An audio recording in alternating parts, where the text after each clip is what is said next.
4 words that changed everything. Travis Kelce had barely finished calling his wedding the best night of his life when 4 words detonated across the internet. But it's football. Baby. In seconds, a warm newlywed answer became a viral debate over priorities. Pressure. And whether Taylor Swift had just discovered what life with an NFL superstar really means. When Kelce stepped in front of reporters at Kansas City Chiefs training camp, everyone wanted his first real comment since the wedding. At first, he gave them what they expected. He talked about an unforgettable offseason, thanked the people who celebrated with them, and described the wedding as one of the biggest moments of his life. Then came the pivot. Football, training camp, and the season ahead. That should have been normal for a veteran player at a football podium. Instead, the clip exploded. Social media users dissected his tone, his timing, even what those 4 words supposedly revealed about the marriage. Some saw an athlete switching back into work mode. Others saw something colder, a man already moving past the biggest personal moment of his life. But the viral clip left out something important. Kelce did not dismiss the wedding. He praised it, spoke warmly about the night, and publicly referred to Taylor as his wife. Yet none of that traveled as fast as football. Baby.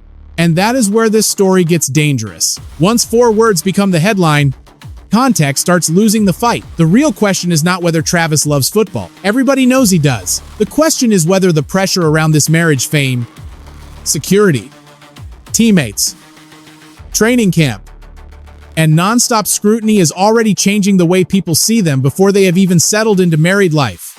So where are you watching from right now? If you think this was just an overblown viral moment, come on. If you think those 4 words revealed something deeper, come on, dude. Subscribe now. Because what happened next made this story even more complicated. What Travis actually said. The viral clip made Travis Kelce sound like a man racing away from his own wedding memories. But the full answer painted a much more complicated picture. Before football, Baby took over every timeline. Kelce had already called the wedding the best night of his life. He thanked the people who celebrated with them, talked about the emotion of the moment, and even referred to Taylor Swift publicly as his wife. Those details should have mattered. Instead, 4 words swallowed everything else. That is how modern celebrity stories work. A 30-second answer gets cut into a 4-second clip. The clip becomes a caption, the caption becomes a theory, and the theory becomes something thousands of strangers begin repeating as if they were standing inside the relationship themselves. Kelce also talked about the venue with the kind of excitement that did not sound forced. He connected Madison Square Garden to childhood dreams, sports history, and the strange feeling of finally being inside a building he had imagined entering for years. Only this time, it was not for a playoff game. It was for his wedding. That context does not automatically prove everything is perfect. It does, however, make the viral narrative less certain. The biggest problem was not necessarily what Travis said. It was what people wanted his words to mean. Some listeners heard a football player naturally shifting back to work. Others heard a husband mentally leaving the wedding behind before the honeymoon feeling had even faded. And once that second interpretation took hold, every other part of his life suddenly became evidence. His training camp return, his body, his teammates, his security situation, his schedule, even his decision to play another season. The story had moved beyond one sentence. Now people were looking for a pattern. And to understand why they were so ready to find one, you have to go back to the beginning, before the wedding, before the headlines, and before Travis Kelce became part of one of the most watched relationships in America. From fairy tale to pressure. From the moment Taylor Swift and Travis Kelce became a public couple, their relationship stopped belonging only to them. Every appearance became content. Every stadium reaction became a headline. Every smile, handshake, hug, and sideline camera shot was analyzed by millions of people who slowly began treating the relationship like a weekly television series. That attention only intensified when the relationship became more serious. The engagement was not treated like a normal private milestone. It became a cultural event. Reports, social media posts, fan theories, reaction videos, and celebrity commentary turned one personal decision into something the entire internet felt invited to discuss. That is where the pressure really started building. Because when a relationship is presented to the public as a modern fairy tale, the audience begins expecting fairy tale behavior every single day. There can be no awkward sentence, no tired expression, no separate schedule, no bad mood, no professional commitment that looks too important. Everything has to reinforce the story. people already decided they wanted to believe. By the time the wedding arrived, Travis and Taylor were not simply two people getting married. They were carrying years of headlines, expectations, fandom, skepticism, and fascination into the room with them. And according to the source material, the wedding itself seemed to deliver exactly the image people expected. Emotional vows, family involvement, famous guests, a transformed venue. Reports that both of them looked happy throughout the celebration. That should have closed the chapter. Instead, it made what happened afterward more explosive. Because the happier the wedding appeared, the more dramatic any contrast looked. One slightly awkward press conference pivot suddenly became more than a joke. It became the first crack people thought they could see in something that had been marketed by the culture around them as almost impossibly perfect. And that is the trap of public love stories. The higher the fantasy rises, the harder every imperfect moment falls. For Travis and Taylor, the wedding did not end the scrutiny, it raised the stakes. The reality behind the wedding. The wedding was described as enormous in scale but intensely personal in emotion. And that contrast helped make it one of the most discussed celebrity events of the year. Reports in the source material described a transformed Madison Square Garden, a guest list packed with recognizable names, family members playing central roles, and a ceremony designed to feel intimate despite the massive attention surrounding it. Travis reportedly had his brother Jason beside him. Taylor had her brother Austin close to her. The vows were described as personal. The atmosphere was emotional. Sources portrayed the couple as smiling throughout the night. Nothing about that picture suggested hesitation. That matters because the entire regret narrative rests on the assumption that something changed almost immediately afterward. But what exactly changed? Not necessarily the marriage. The environment did. Before the wedding, anticipation controlled the headlines. After the wedding, scrutiny took over. Suddenly, the public was no longer asking when they would marry.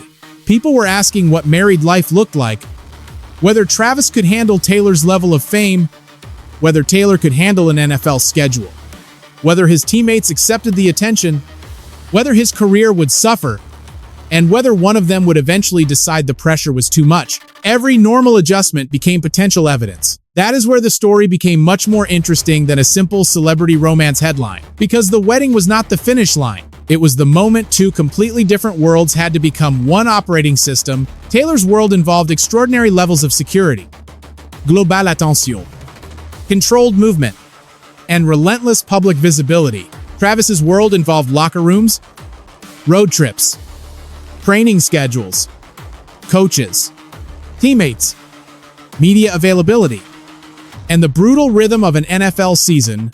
The wedding could combine their lives emotionally, but emotionally combining two lives is very different from practically combining them, and according to the reporting summarized in the original material, that practical adjustment may have been where the first real friction appeared, not between husband and wife, but between Travis Kelce and the machinery surrounding Taylor Swift's fame, the security problem nobody expected. For most people, getting married means adjusting to another person's routines. For Travis Kelce, it reportedly meant adjusting to armored vehicles, private entrances, security teams, advanced planning, and a level of protection that can make an ordinary night out feel like a military operation. That is not a small lifestyle change.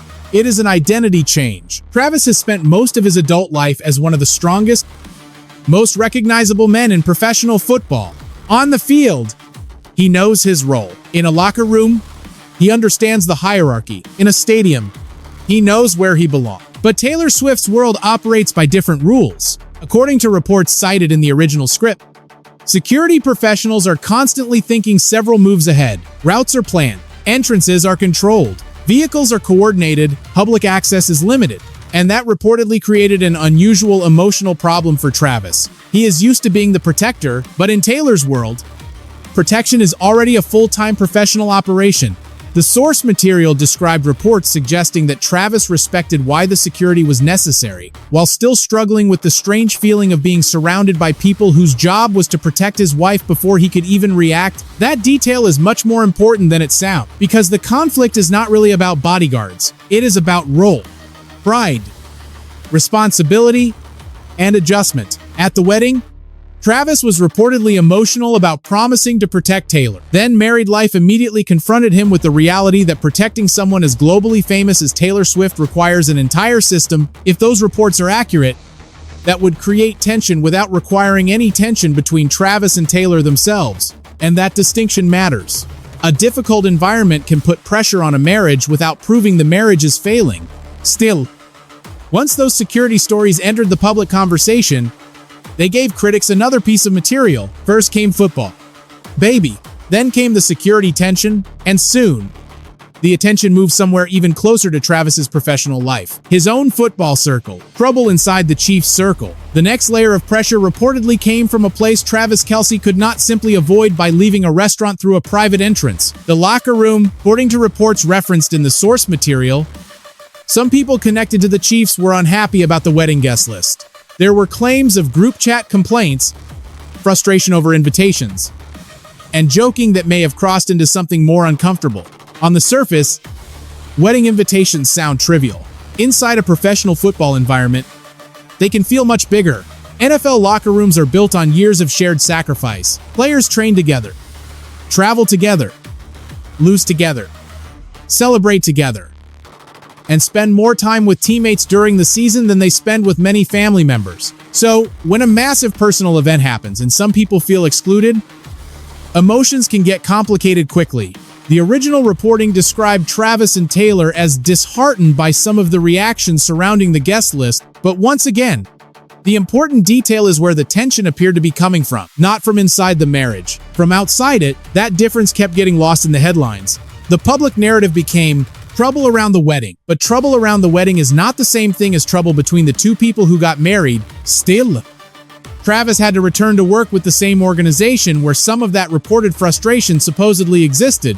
That changes the atmosphere. Imagine celebrating what you call the best night of your life, then walking into training camp knowing people are discussing who made the guest list, who did not, and what your marriage means for the culture around the team. Even harmless jokes can feel different under that kind of spotlight. And suddenly Travis was carrying two identities into the same building: Kansas City Chiefs tight end, Taylor Swift's husband. For years, the first identity defined how the sports world saw him. Now the second one could dominate the conversation before he ever caught a pass. That made training camp incredibly important. Because if Travis looked distracted, critics would say marriage changed him. If he looked focused, they would say football mattered more. Either way, people were waiting to judge. Training camp changes the narrative. When Travis Kelce returned to training camp, the internet did exactly what the internet usually does. It zoomed in. Instead of focusing only on route running, conditioning, or football readiness, people started commenting on his appearance. Some compared him to his brother Jason. Others joked about his weight. Some even suggested marriage had made him soft. The comments were brutal, but the reaction inside camp told a different story. According to the source material, Travis still received cheers from fans. People showed up, excited to see him. And reports around his preparation described a veteran player returning to a demanding routine: strict training, strict sleep, controlled diet, full football mode. That created one of the biggest contradictions in the entire story. Online, the narrative suggested that Travis had relaxed too much after the wedding. Behind the scenes, the reporting described someone becoming extremely disciplined again. Because another NFL season was approaching, those two images do not fit neatly together. And that is exactly why the story kept generating attention. If Travis looked heavier for a moment on camera, people called it evidence. If he returned to intense training, people called that evidence too. The conclusion had already been chosen. People were simply collecting whatever details supported the version they preferred. Taylor's role in the transition complicated things even further. According to the reporting summarized in the original script, she was supportive of Travis returning to his football routine and understood the demands of his schedule. One source described her helping with healthier meals and adjusting to his stricter habits. If accurate, that does not sound like a couple fighting over football. It sounds like a couple adjusting around football. There is a major difference. And Travis himself reportedly told reporters he felt physically ready for the season. That is when the football baby line begins to look different. Maybe it was not a man trying to escape his marriage. Maybe it was a veteran athlete switching back into the identity he has understood for most of his life. And that raises a deeper question. What if football is not the problem? What if football is actually the thing keeping him grounded? Is football his escape or his anchor? Football has been part of Travis Kelce's identity for almost his entire adult life. Long before the global celebrity headlines, long before Taylor Swift, long before wedding speculation and security convoys, there was the game. Practice, film study, pain, Recovery. Sunday pressure. Playoff expectations. The routine is brutal, but it is familiar. That familiarity matters, because nearly everything else around Travis changed when his relationship with Taylor became serious. His level of fame changed. His family's visibility changed. His privacy changed. His security changed. His social life changed. The number of people analyzing his every move changed. Football did not. The field still measures success the same way. You either execute or you do not. You either win or you lose. There is something almost comforting about that simplicity when the rest of your life becomes impossible to control. That is why the viral quote may have been interpreted too aggressively. But it's football. Baby can sound dismissive when separated from everything around it. But in context, it may also sound like a player returning to the one language he knows instinctively. That does not mean marriage is unimportant. It means people can love their partners deeply while still needing a professional identity that belongs to them. The real challenge is balance. And Travis is facing that challenge at an unusual point in his career. He is no longer the young tight end trying to prove he belongs. He has championships, records, fame, and a legacy. Retirement is no longer some distant idea. It is sitting somewhere in the background of every season. That makes his decision to return even more interesting. He could have stepped away. He could have chosen a quieter first year of marriage. Instead, he came back. Maybe because he is not finished. Maybe because he wants one more run. Maybe because walking away from football is going to be emotionally harder than anyone realizes. Whatever the reason, his return suggests something important. The tension in this story may not be football versus Taylor. It may be Travis trying to figure out how to carry both parts of his life without losing himself in either one. Does Taylor really regret it? So after all the viral clips, security reports, guest list drama, training camp jokes, and speculation, there is one question left. Is there actually evidence that Taylor Swift regrets marrying Travis Kelce? Based on the material driving this story, there is a major difference between pressure and regret. Pressure is everywhere. The couple reportedly deals with intense security. Travis has reportedly needed time to adjust to that environment. There have been reports of awkwardness around wedding invitations. There has been non-stop online commentary. Training camp immediately pulled Travis back into the demands of an NFL season. Those things are real parts of the narrative presented in the source material, but none of them automatically proves regret. Now look at the other side. The proposal was described as emotional. The wedding was described as joyful. Reports portrayed the couple as smiling throughout the celebration. Travis publicly called the wedding the best night of his life. He spoke about Taylor as his wife. Sources described Taylor supporting his football routine. And there was no direct statement in the material from Taylor saying she regretted the marriage. That is the part viral headlines often skip. A dramatic question gets more attention than a complicated answer. Does she regret it? Is powerful. They appear to be adjusting to an unusually difficult lifestyle, while outsiders interpret every moment is more accurate to the source narrative. But it is much less explosive. That does not mean the marriage is guaranteed to be easy. No one outside the relationship can know that. It means the evidence being presented does not justify turning every difficulty into proof of collapse. The security pressure may be real. The locker room awkwardness may be real. The exhaustion may be real. But a difficult adjustment is not the same as a broken relationship. And maybe that is the most important part of this entire story. The internet saw 4 words and started trying to predict a marriage. But relationships are rarely explained by 4 words, especially when those 4 words came from a football player standing at a football press conference preparing for another football season. What this story actually reveals, the biggest lesson from the Travis Kelce and Taylor Swift story may have nothing to do with whether one viral quote was romantic enough. It may be about what happens when public attention becomes so powerful that normal human moments stop being allowed to remain normal. A husband changes the subject to work, a headline appears. A security adjustment becomes a marriage problem. A wedding guest list becomes locker room tension. A training camp video becomes a referendum on discipline. One awkward moment becomes a theory about regret. That is how narratives grow. And once a narrative becomes popular, people start searching for confirmation instead of context. From a strategic point of view, Travis is entering one of the most important transitions of his life. He is balancing the closing stages of an elite NFL career with the beginning of a marriage lived under extraordinary public attention. The smartest path is not choosing football over marriage, or marriage over football. It is building boundaries strong enough for both to exist. That means communication, respect, privacy, where privacy is still possible, and understanding that neither partner should have to disappear inside the other person's world. For Taylor, supporting an NFL schedule does not mean sacrificing her own identity. For Travis, Respecting an established security system does not make him less protective or less important. Sometimes maturity means accepting that love is not proven by controlling every problem yourself. It is proven by becoming part of the solution. And for everyone watching from the outside, there is another lesson. A viral clip is not a marriage. A rumor is not a fact. A difficult adjustment is not automatic evidence of regret. Two famous people can face pressure without becoming enemies. And sometimes the most responsible thing an audience can do is leave room for human beings to be imperfect without turning every imperfect moment into a disaster. Now I want to know where you stand. If you believe football, Baby was simply Travis switching back into work mode. Comment 1. If you believe the moment revealed a deeper conflict between football and married life, comment 2. And tell us where you are watching from. If you enjoyed this breakdown, subscribe to the channel, hit the like button, and share this video with another NFL fan. There will always be another headline, another rumor, and another viral clip, but here, we separate the noise from the story